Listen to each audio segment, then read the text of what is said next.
பெஞ்சல் புயல் நெருக்குவதால் சென்னை கோவளத்தில் கடல் கொந்தளிப்புடன் காணப்படுகிறது. கடல் சீற்றத்துடன் காணப்படுவதுடன் பலத்த சூறை காற்றும் வீசுகிறது. அது குறித்தான அண்மை செய்தியை பார்த்து வருகிறோம். பெஞ்சல் புயல் நெருங்குவதால் சென்னை கோவளத்தில் கடல் கொந்தளிப்புடன் காணப்படுகிறது. அந்த காட்சிகளையும் பார்த்து வருகிறோம். கடல் சீற்றத்துடன் காணப்படுவதுடன் பலத்த சூறை காற்றும் வீசி வருகிறது.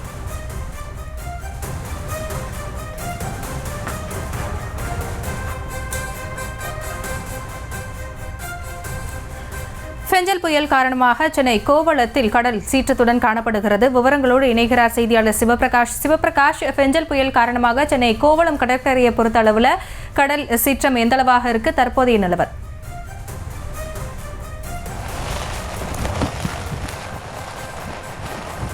வணக்கம். தற்போது நாம் இங்கு பார்த்து கொண்டிருக்கக்கூடிய இந்த ஒரு மோசமான சூழ்நிலை தான் இந்த இடத்தில் நிலவுகிறது. சென்னையிலிருந்து கிட்டத்தட்ட 140 கிலோமீட்டர் தொலைவில் இந்த பெஞ்சால் புயலானது தற்போது இருக்கின்றது என்று வானிலை ஆய்வு மையம் தெரிவித்திருக்கின்றது.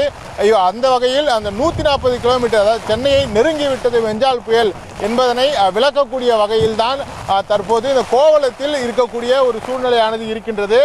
கிட்டத்தட்ட இந்த இடம் கோவளத்தின் செல்ஃபி ஸ்பாட் என்று சொல்லக்கூடிய இந்த இடத்திலிருந்து வியூ பாயிண்டிலிருந்து பார்த்தால் அந்த கடலும் கடல் அலையும் அந்த ஹரைசான் என்று சொல்லக்கூடிய அந்த இடமும் மிக அழகாக தெரியக்கூடிய ஒரு இடம். ஆனால் அந்த கடல் அலைகளே தெரியாத அளவிற்கு இங்கு தற்போது மிக ஒரு மோசமான ஒரு மழையானது பெய்து வருகிறது. இது கனமழையிலிருந்து தற்போது இந்த இடத்தில் மட்டும் அதி கனமழையை நோக்கி வீசுகிறது.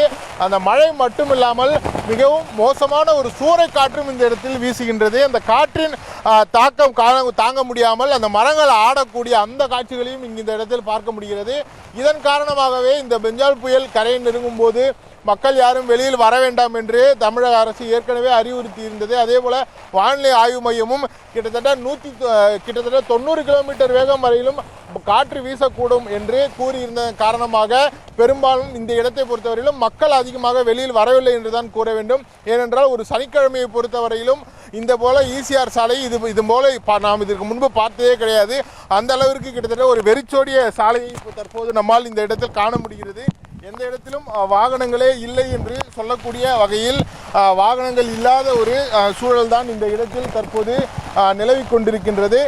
இப்படி இந்த பெஞ்சால் புயல் ஏற்படுத்தியிருக்கக்கூடிய இந்த தாக்கமானது இந்த அளவிற்கு இப்போ கோவளத்தில் இருக்கின்றது. ஆனால் இந்த புயலானது மாலிபுரத்திற்கும் காரைக்காலிற்கும் இடையே கரையை கடக்கும் என்று கூறப்பட்டிருக்கக்கூடிய சூழ்நிலையில் தற்போது கோவளத்தில் இந்த அளவிற்கு ஒரு பலத்த ஒரு சூறைக்காற்று வீசுவது மட்டுமல்லாமல் அதி கனமழையும் தொடர்ந்து பெய்து வரக்கூடிய காட்சிகள் தான் இங்கு பதிவாகி இருக்கின்றது.